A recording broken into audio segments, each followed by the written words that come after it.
Yang penting jangan takut mencoba ya, masih banyak jalan kalau gagal.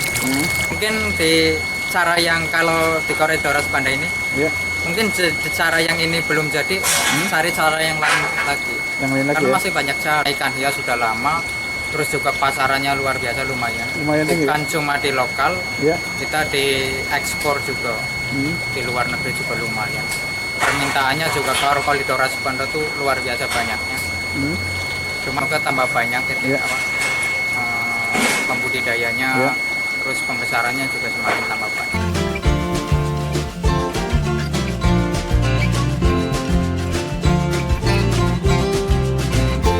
Sejak tahun kalau nggak salah itu 2018 terus saya mulai Koridor Panda. Inspirasinya ya karena ikan ini permintaannya banyak juga, nggak terlalu ribet banget, cuma emang banyak kendala juga sih. Kalau saya tuh minimalis banget ya, namanya Koridor Panda itu butuh akuarium, saya cuma pakai terpal gitu aja sih. Terus ini Mas, mungkin bisa cerita cara budidaya ikan Koridor Panda itu seperti apa? Nah, ini Mas, ini tempat pemijahan Koridor Panda. Kalau ini tempat medianya, media telurnya. Jadi Koridor Panda tuh gampang sih ya. Cuma dikasih kayak gini, cacingnya ada, pakannya ada. Yang penting apa? Airnya kalau lahannya udah sesuai dengan yang diinginkan buat memijah, dia pasti memijah. Ini tempat ininya penetasan menempel telur. Terus kalau udah ada telurnya, kita angkat lagi ke kolam penetasan. Gitu aja. Terus ini Mas, untuk satu kolam ya, rata-rata pasangan induk jantan dan betina berapa? Ini satu kolam sekitar ukuran 2x1. Itu tak kasih 150 ekor. Jadi jantannya 50, betinanya 100. Betinanya 100 ya? 1:2 1:2 ya? Kadang tapi tak tambahin lagi kalau kadang telurnya tuh ada yang putih-putih itu nggak menetas atau nggak dibuahi, tak tambahin lagi jantannya. Jantannya ya? Paling kayak gitu. Terus ini Mas, kemudian untuk bisa bertelur di sini itu berapa hari biasanya? Ya kalau udah siap mijah, ya pasti memijah sih. Umpamanya kita persiapkan kolam buat pemijahan, terus dikasih air sama daun ketapang.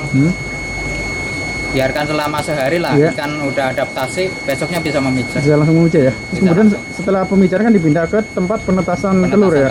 Itu di penetasan telur biasanya sampai berapa hari? Nih tempat penetasan telurnya kita di sini.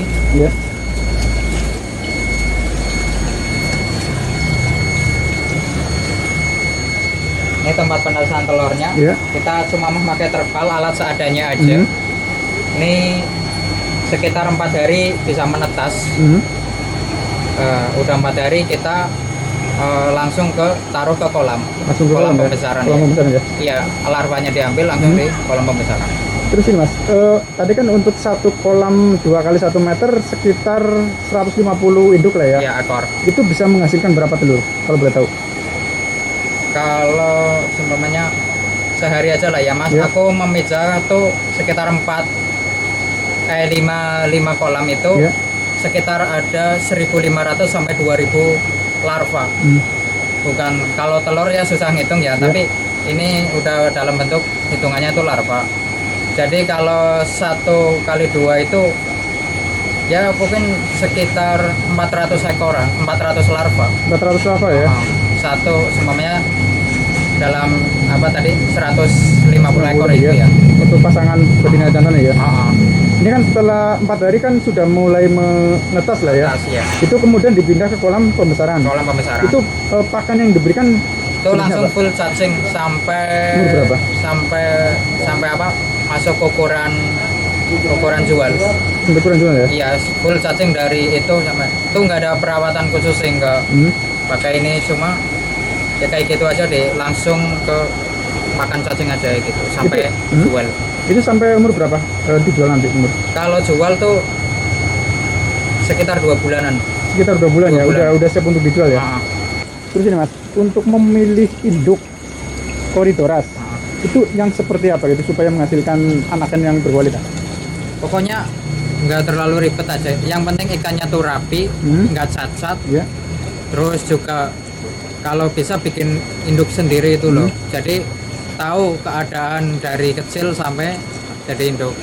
Jadi ikannya seumpamanya kalau kecil itu agak penyakitan ya udah nggak usah dijadikan induk. Pokoknya ikan dari kecil sampai induk tuh sehat ya udah itu bisa dijadikan induk ya. Iya, itu induk yang bagus. Induk yang bagus ya. Terus yang penting nggak cacat. Terus kalau jantan betinanya jelas. Ya. Gitu aja. Untuk ikan Corydoras panda itu siap untuk menjadi induk umur berapa biasanya Mas? Itu agak lama sih ya, sekitar 8 bulanan. 8 bulanan ya. Dari mulai larva sampai 8 bulan baru siap untuk menjadi induk ya? Iya, 8 bulan. Jadi kalau sterbe agak lama lagi itu sampai 1 tahun. Sampai 1 tahun ya. Tapi kalau dari jenis-jenis yang tadi itu Mas, itu hasil anakannya lebih banyak yang mana? Panda tetap. Panda ya? Panda. Itu anak banyak. Banyak ya. Mungkin jangan pernah ngitung itu satu pasang itu sampai berapa larva ini? Akhirnya 1 ekor itu ya? Iya, 1 ekor. Ya mungkin sekitar ada 50 sampai 100 lebih lah kayaknya. Mungkin malah lebih. Malah lebih ya? Iya, aku masalahnya belum pernah hitung. Ya. Terus kemudian ketika dia sudah bertelur lah ya, bisa ditelurkan lagi umur berapa? Berapa ini jedanya? Jedanya paling 1 ekor itu ya nggak nyampe 1 bulan udah bisa bertelur. Sudah bisa ditelurkan lagi ya? Iya. Berarti cukup produktif ya untuk budidaya ini ya? Iya. Kalau semuanya kan ini aku 1 paketan ya. 1 kolam satu kolam ikan 150 itu 1 paket itu tiap hari itu memeja. Tiap hari memeja ya? Memeja. Jadi kan hari ini mungkin ikan ini, hari besok ikan lain. Jadi tiap hari ngambilin telur ya? Tiap hari. Tiap hari ya? Untuk pengelolaan air ya, untuk budidaya Corydoras panda itu seperti apa? Kalau untuk budidayanya sih nggak terlalu ribet ya. Iya. Cuma yang penting sekitar airnya udah kotor itu dipindah aja Corydoras. Corydoras-nya? Ya sekitar 2-3 minggu air benar-benar udah kotor. Itu udah dipindah aja. Dipindah semuanya punya 2 kolam, yang 1 kolam itu kosong, nanti ini dipindah, nanti diisi lagi larva lagi ya gitu aja. Dengan air baru, diganti dengan air baru ya. Berarti bukan airnya diganti tapi ikannya dipindah. Langsung ikannya dipindah. Ikannya dipindah. Ikannya dipindah ke kolam yang lain. Kolam yang lain ya. Jadi setiap itu harus ada 1 kolam kosong itu buat mindah ikan. Iya. Berarti 2 minggu sekali. Ya kadang 2 minggu, kadang 3 minggu. 3 minggu ya. Terus ini Mas, jenis Corydoras yang dengan budidaya kan hanya Corydoras panda atau ada yang lain? Sebenarnya ada yang lain sih. Iya. Semuanya kayak ada pygmy, rabauti, sterbe. Paling itu jenis baru 4 jenis Corydoras. Baru 4 jenis Corydoras yang jenengan ini ya, misalkan ya. Terus tadi untuk ini kan berarti untuk Corydoras itu sampai dengan siap jual pakannya hanya full cacing ya. Kebutuhan cacing Mas, itu sampai berapa biasanya? Namanya ikan 1000 itu butuh 10 gelas cacing. Sampai umur 2 bulan itu? Berarti sebetulnya modal untuk budidaya Corydoras itu tidak terlalu besar ya? Terlalu iya. Relatif kecil lah ya? Iya. Agak kalau Corydoras panda tuh agak berat ya, karena harganya agak murah sih. Kalau yang lumayan tuh jenis Corydoras sterbe, rabauti sama pygmy itu agak lumayan. Cuma emang pemijahannya emang susah. Yang jenis itu ya? Kalau sterbe, rabauti sama pygmy itu kan agak susah kalau pemijahannya. Tapi kalau panda emang benar-benar mudah itu. Mudah ya? Iya, lebih mudah dari yang itu. Yang lain. Pemasarannya ya, untuk ikan Corydoras dengan sampai kemana? Itu pemasaran kita ke Bandung sama Bogor. Itu udah ada supplier di sana. Kalau dalam 1 minggu sampai berapa ekor? Kemarin sih sekitar ya kadang 2.000, kadang 3.000 per minggu. Per minggu sekali kirim ya? Kadang pernah menyampai 5.000. Harga berapa kalau Corydoras panda sekarang? Kalau sampai sekarang sih tergantung ukuran sih ya. Dari 650 sampai 1.000. Itu tergantung ukuran, dari ukuran 1,5 nanti ada 1,8, ada 2 cm, ada 2,2 gitu. Itu berarti yang paling rendah harga 650 ya? Sampai harga 1.000 itu tadi ya? Iya, harga 1.000. Untuk yang Corydoras panda Mas, biasanya kalau untuk mau pengiriman ke wilayah Bogor ya, itu biasanya prosesnya seperti apa? sebelum kita yang pertama itu panen dulu ya. Kita panen dari petani, dari mitra saya itu. Terus kalau udah masuk ukuran, ini tempat karantinanya sini. Karantina di sini selama 1 hari apa 2 hari. Nanti besok baru kirim. Itu biasanya satu plastik isi berapa? Satu plastik itu 150. 150 ekor ya. Dengan apa? Oksigen itu ya. Oksigen ya. Ini Mas, untuk mitranya jenengan itu sampai berapa? Karena yang untuk kalau Corydoras itu, kalau Corydoras sendiri itu sekitar ada 4 orangan. Sekitar 4 orangan ya. Kalau boleh tahu produksi rata-rata sampai berapa itu? Per bulan sih kita paling cuma kapasitas karena mitra saya itu paling 20 ribuan. 20 ribuan ya. Berarti cukup banyak ya untuk apa? Cukup, produksinya ini ya. Cuma maksudnya itu tebar sih. Tebarnya ya. Kalau panen itu sendiri ya sebulan tuh ya paling 15.000 itu paling banyak. 15.000 ya. Paling 10 gitu. Jadi tingkat kematiannya agak lumayan agak tinggi ya untuk apa Corydoras Panda ini ya. Ya pernah juga nyampe 15 lebih. Ya. Tapi rata-rata sekitar segitu lah ya. Iya, sekitar segitu. Ininya ya. 10 sampai 15. 10 sampai 15. Menurut jenengan Mas, prospek Corydoras ya?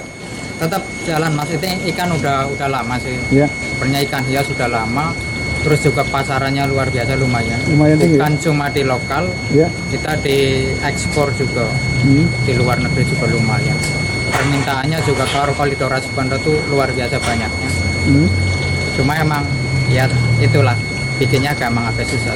Budidayanya agak relatif susah ya. Tapi kalau untuk prospek sangat menjanjikan ya. Karena masih terbuka lebar. Jadi jenengan pasarnya hanya ke wilayah Bogor sama Bandung. Dari Bogor ke Bandung biasanya dipasarkan ke mana lagi itu? Katanya kalau mereka itu ekspor. Ekspor. Ke wilayah mana? Kalau ekspornya kurang paham, mungkin Eropa sih. Eropa ya? Karena biasanya pasar Eropa gitu. Yang untuk ikan Corydoras ini ya? Corydoras itu pasar Eropa sama Amerika. Amerika ya? Dalam usaha budidaya ikan Corydoras itu kan tentunya banyak kendala lah ya? Yang jenengan alami itu apa kendala-kendala? Biasanya tuh kendalanya yang pertama di kolam pembesarannya tuh. Dia sering ada kematian di situ. Kematiannya juga banyak sih. Itu antisipasinya seperti apa? Paling nanti antisipasinya ya cara budidayanya aja yang dirubah. Yang masih belum bisa ketemu gitu. Kalau untuk pemijahannya sih insya Allah udah ketemu. Tapi kalau untuk pembesarannya yang masih ada kendala ya? Agak dirubah. Kendalanya Corydoras itu sih.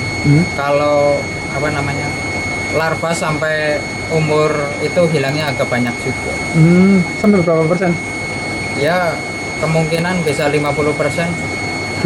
Dari larva itu sampai siap pasar ya? Ya kadang kalau airnya cocok nggak nyampe, pokoknya dari umur larva itu sampai 2 minggu. Kalau udah airnya cocok ya bisa nyampe 80%. Sampai 80% ya? Selain itu apa lagi Mas kendalanya? Paling kalau saya tuh di tempat penetasannya sih. Iya, kenapa itu? Karena harus pakai akuarium juga emang lebih mudah sih. Kalau saya cuma pakai terpal kolam kecil-kecil tuh agak sulit sih. Agak kurang maksimalnya ya?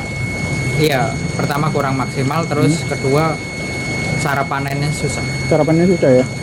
Terus ini Mas, kalau masalah penyakit itu gimana biasanya? Penyakit Corydoras tuh jamur. Jamur ya? Paling itu jamur. Paling banyak? Kalau Corydoras Panda, kalau sekali jamur tuh susah ngobatinnya. Udah pakai methylene blue, garam, itu masih susah ya. Itu biasanya seperti apa perlakuannya supaya bisa sembuh? Pokoknya kalau prinsip aku sih jangan sampai ngobatin sih ya. Makanya itu kalau kolamnya benar-benar agak kotor ya udah dipindah aja. Dipindah aja ya. Nanti ikannya seger. Itu untuk mengantisipasi supaya tidak kena jamur tadi. Kalau kayak dari kayak gitu aja kadang bisa kena juga walaupun udah itu. Karena kalau Corydoras Panda udah jamur itu biasanya agak susah. Untuk pengobatannya ya. Pengobatannya agak susah. Ya kadang bisa sembuh, kadang enggak. Selain jamur apa lagi sih penyakitnya? Kalau jamur paling hama. Hamanya apa? Sekitar kinjeng itu loh. Terus anakan pipis. Paling kayak gitu. Itu makanya banter banget. Antisipasinya apa kalau yang itu? Ya itu sih gampang, cuma dikasih jaring aja. Jaring aja ya? Iya. Untuk apa? Jaring atasnya ya. Udah yang udah nggak ada. Ya. Terus ini, mungkin jangan bisa ceritakan tips bagi mungkin pemula lah ya, yang ingin berbudidaya ikan koridorus itu seperti apa? Mungkin cara-caranya seperti apa gitu, atau mungkin harus apa yang harus dipersiapkan itu? Ya apa ya? Ya jangan takut mencoba lah. Ya. Karena apa ya, tipsnya ya itu coba aja dulu, nggak usah takut. Jadi yang penting jangan takut gagal ya. Iya, kayak gitu aja sih. Terus mungkin tipsnya kan agak susah sih ya. Iya. Mungkin mengenai air itu harus yang seperti apa gitu? Air untuk koridorus. Iya. Ya jangan, karo koridorus panda tuh jangan terlalu apa namanya panas kayak gitu. Agak hiu, terus tenang. Kalau ya? untuk pemijahannya itu harus tenang. Tidak boleh apa terlalu berisik ya. Terus mungkin ini Mas, Gina punya prinsip hidup yang dipegang untuk berwirausaha swasta itu seperti apa supaya sukses? Ya, yang penting jangan takut mencoba ya, masih banyak jalan kalau gagal. Kalau gagal ulangi terus ya? Iya, kan masih banyak jalan. Iya. Mungkin di cara yang kalau di koridorus panda ini, mungkin di cara yang ini belum jadi, cari cara yang lain lagi. Yang lain lagi. Karena ya? masih banyak cara. Iya. Harapan jenengan Mas terhadap usaha budidaya ikan koridorus panda itu seperti apa ke depan? Untuk ke depan, ya semoga tambah banyak gitu pembudidayanya, terus pembesarannya juga semakin tambah banyak. Semakin banyak ya. Kalau terima kasih ya Mas Amin. Semoga usaha budidaya rasburanya tambah sukses ya. Ya, amin.